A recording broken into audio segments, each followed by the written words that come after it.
جلینڈ اپنے کمرے میں داخل ہوا اور اسے فوراً احساس ہو گیا کہ کمرے سے اس کی عدم موجودگی کے دوران کسی نے کمرے کی تلاشی لی ہے۔ اسے اس کی توقع بھی تھی۔ دروازہ مقفل کر کے اس نے اپنے سوٹ کیس کی چیزیں نکال کر بستر پر رکھیں اور سوٹ کیس کے تلے کو اطمینان سے دیکھا۔ جس نے بھی تلاشی لی تھی اپنے کام میں اناڑی تھا۔ اس نے کیس کے استر کی تہہ میں چھپے اسپرنگ کو دبایا۔ کیس کا تالا کھل گیا۔ اس کے اندر ایک ٹرے رکھی تھی جس میں اس کے پیشہ ورانہ آلات و اوزار موجود تھے۔ اس میں ایک آٹومیٹک ریوالور بھی تھا جس میں 8 گولیوں کی گنجائش تھی۔ ایک ڈبل بلیڈ تیز دھار چاقو تھا۔ ایک اشک آور گیس کا بم تھا۔ جب بھی جلینڈ کسی مہم کے سلسلے میں سفر کرتا تھا اس قسم کا ضروری سامان اپنے ساتھ رکھتا تھا۔ پھر اس نے غسل کا لباس اتار کر مناسب کپڑے پہنے، سوٹ کیس کی تمام چیزیں خفیہ خانہ بند کرنے کے بعد واپس رکھ دیں اور بالکنی میں کرسی ڈال کر بیٹھ گیا۔ جب شام کا اندھیرا پھیلنے لگا وہ کمرے میں چلا گیا، غسل کیا، ڈنر کا لباس پہنا، ٹائی کی گرہ لگا رہا تھا کہ دروازہ کھلا اور گلین بھاگتی ہوئی اندر آئی۔ اس کا چہرہ سفید اور آنکھیں خوف سے پھیلی ہوئی تھیں۔ اسے روکو! وہ جلینڈ کا بازو پکڑ کر چلائی۔ وہ بھاگنے کی کوشش کر رہا ہے۔ وہ ہے کہاں؟ اپنی بالکنی سے نیچے ٹیرس پر اتر رہا ہے۔ جلینڈ پھرتی سے اپنے کمرے کی بالکنی پر آیا۔ اس نے روزنالڈ کو ٹیرس پر اترتے دیکھا۔ اس کے ہاتھ میں ایک جنگی کلہاڑی تھی جو اس نے کوریڈور کی دیواروں پر آویزاں پرانے جنگی ہتھیاروں سے اتار لی تھی۔ وہ ٹیرس پر آگے بڑھ رہا تھا۔ جلینڈ اور گلین دونوں نے اسے پکار کر واپس آنے کے لیے کہا مگر روزنالڈ نے جیسے کچھ سنا ہی نہ ہو۔ وہ سیڑھیاں اتر کر تاریک سایوں میں اوجھل ہو گیا۔ اسی وقت قلعے کی چھت سے ایک تیز سرچ لائٹ روشن ہوئی۔ اس کی روشنی میں روزنالڈ لان پر بھاگتا دکھائی دیا اور تب تاریکی سے ایک السیشن کتا نمودار ہوا۔ روزنالڈ رک گیا۔ کتے نے اس پر جست لگائی۔ روزنالڈ نے کلہاڑی گھمائی۔ کلہاڑی نے کتے کا سر کچل کر رکھ دیا۔ روزنالڈ پھر بھاگا۔ دوسرا کتا نمودار ہوا۔ وہ اس پر حملہ آور ہوا۔ روزنالڈ ایک طرف ہٹ گیا۔ کتا دوسری طرف گرا، پلٹا اور پھر حملہ کیا۔ روزنالڈ تیار تھا۔ کلہاڑی نے دوسری بار حرکت کی۔ کتے کے منہ سے ایک چیخ نکلی۔ وہ درد سے کراہتا ہوا دور جا گرا۔ اس کی ٹانگیں ٹوٹ گئی تھیں۔ روزنالڈ خون آلود کلہاڑی لہراتے ہوئے بھاگا۔ ایک لمحے کے لیے وہ سرچ لائٹ کی روشنی سے نکل گیا۔ سرچ لائٹ نے دوسری بار اسے دکھایا تو وہ بیرونی گیٹ سے 4-5 میٹر کے فاصلے پر رہ گیا تھا۔ اسی وقت گولی چلنے کی آواز سنائی دی۔ لیوسلٹ نے اپنی بالکنی سے جو جلینڈ کی بالکنی کے ٹھیک اوپر تھی اپنی ٹارگٹ رائفل سے گولی چلائی تھی۔ گولی روزنالڈ کے سر کی پشت میں گھس گئی۔ وہ ایک بار ہوا میں اچھلا اور بے جان ہو کر زمین پر گر گیا۔ یہ دیکھتے ہوئے کہ روزنالڈ اتنی تیزی سے بھاگ رہا تھا اور یہ بھی کہ وہاں روشنی بھی کافی نہیں تھی، لیوسلٹ نے اپنے نشانے کی کامیابی پر فخر سے سر ہلایا۔ انہوں نے اسے مار ڈالا، گلینڈ نے روتے ہوئے کہا۔ میں نے اسے روکنے کی بہت کوشش کی مگر اس نے ایک نہ سنی۔ جلینڈ جلدی سے کمرے میں آیا، سوٹ کیس کے خفیہ خانے سے ریوالور نکالا، چیزیں واپس رکھیں اور سوٹ کیس بند کر دیا۔ ریوالور اس نے اپنی ہپ پاکٹ میں رکھ لیا۔ گلین بھی بالکنی سے کمرے میں آ گئی۔ وہ کانپ رہی تھی۔ اپنے آپ کو سنبھالو، جلینڈ نے کہا۔ تمہارا پاسپورٹ کہاں ہے؟ میرے کمرے میں، اسے لے کر جلدی سے واپس چلو۔ گلین اپنے کمرے میں گئی۔ جلینڈ بھی اپنے کمرے کا دروازہ بند کر کے اس کے پیچھے گیا۔ گلین نے اپنا بیگ اٹھا کر پاسپورٹ نکالنا چاہا۔ جلینڈ نے بیگ اس کے ہاتھ سے جھپٹ لیا اور یہ اطمینان کر کے کہ پاسپورٹ اس میں موجود ہے گلین کا بازو پکڑا اور اسے ساتھ لیے کوریڈور میں آیا۔ اپنے ساتھ اسے گھسیٹتے ہوئے اوپری منزل کے زینے کی سیڑھیاں طے کرنے لگا۔ وہ زینے پر ہی تھا کہ اس نے نچلی منزل پر بانڈ گولف کے آدمیوں کے قدموں کی آوازیں سنی۔ وہ زینے کے تیسرے موڑ پر آ گیا جہاں تاریکی تھی۔ اس نے جنگلے سے جھانک کر نیچے دیکھا۔ کوریڈور میں 3 آدمی اس کے کمرے میں گھس رہے تھے۔ چند لمحوں بعد ایک آدمی باہر نکلا اور نیچے جانے والے زینے کے اوپر سے چلایا، وہ اپنے کمرے میں نہیں ہے۔ اسی وقت ایک گھنٹی زور زور سے بجنے لگی۔ جلینڈ نے گلین کا بازو پکڑا اور تیسری منزل کے تاریک کوریڈور کی طرف بڑھنے لگا۔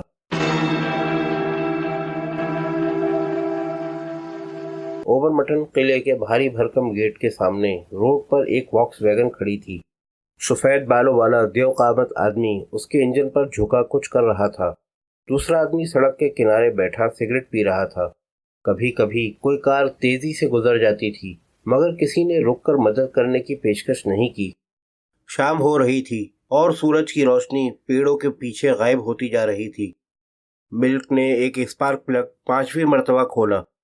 وہ ہر آنے جانے والے پر یہ ظاہر کرنے کی کوشش کر رہا تھا جیسے اس کی کار خراب ہو گئی ہے۔ اچانک قلعے کا گیٹ کھلا اور ایک TR4 کار باہر نکلی اور روڈ پر آ کر تیزی سے ایک جانب چلی گئی۔ وہ جانتا تھا کہ یہ کار روزنالڈ کی ہے، مگر وہ کار میں نہیں تھا۔ اسے ایک سنہرے بالوں والا آدمی چلا رہا تھا۔ ملک نے فوری فیصلہ کیا۔ اسپارک پلگ وہ پھر لگا چکا تھا۔ اس نے تیزی سے کار کا ہڈ بند کیا اور میکس سے کہا، اس کار کے پیچھے جاؤ۔ میکس نے جلدی سے بیٹھتے ہوئے ڈرائیونگ وہیل سنبھالا۔ تم کیا کرو گے؟ اس نے پوچھا۔ میری فکر مت کرو، ملک نے جواب دیا۔ اس کار کو نظروں سے اوجھل مت ہونے دینا۔ جب تمہیں معلوم ہو جائے کہ وہ کہاں گئی ہے تو اس کار کو رپورٹ کرنا۔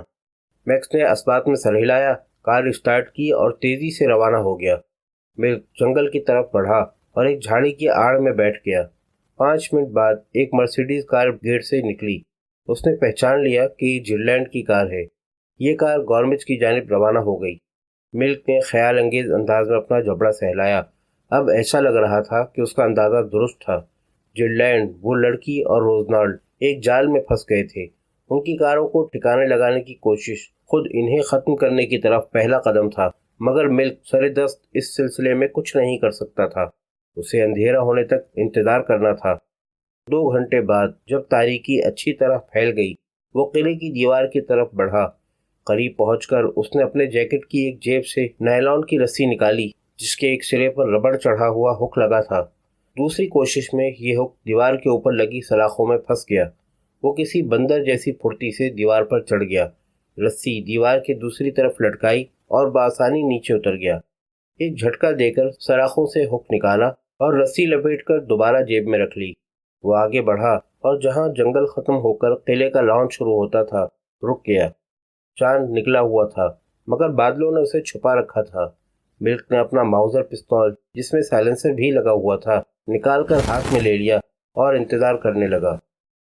1 گھنٹہ گزر گیا اور تب واقعات رونما ہونا شروع ہو گئے۔ پہلی منزل کی ایک کھڑکی سے کوئی آدمی نکلا، بالکنی پر آیا اور بالکنی سے نیچے ٹیرس پر کودا۔ اچانک ایک سرچ لائٹ نے اسے نمایاں کر دیا۔ آدمی کے ہاتھ میں جنگی کلہاڑی تھی۔ پھر ملک نے وہ خطرناک لڑائی دیکھی جو 2 السیشن کتوں اور اس آدمی کے درمیان ہوئی۔ آدمی فتح یاب ہو کر گیٹ کی طرف بھاگا، ایک رائفل چلی اور آدمی گر گیا۔ ملک جنگل میں کچھ پیچھے ہٹ گیا جہاں سے اس نے کچھ آدمیوں کو آتے اور اس لاش کو لے جاتے دیکھا۔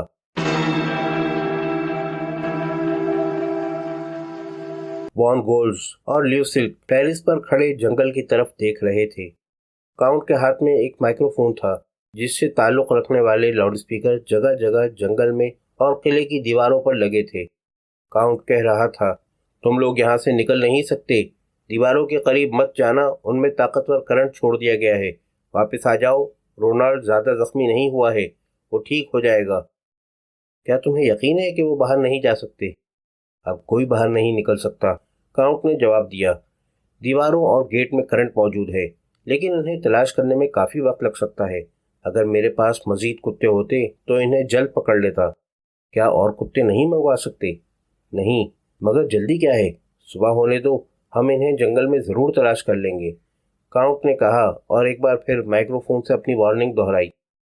یہ وارننگ تیسری منزل کی بالکنی میں چھپے ہوئے جلینڈ نے بھی سنی۔ وہ مسکرایا اور پیچھے ہٹ گیا۔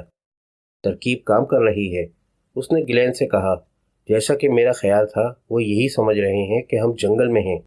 اس نے جیب سے ایک ٹارچ نکالی، اس کی روشنی میں آگے بڑھتے ہوئے ایک دروازے تک آیا۔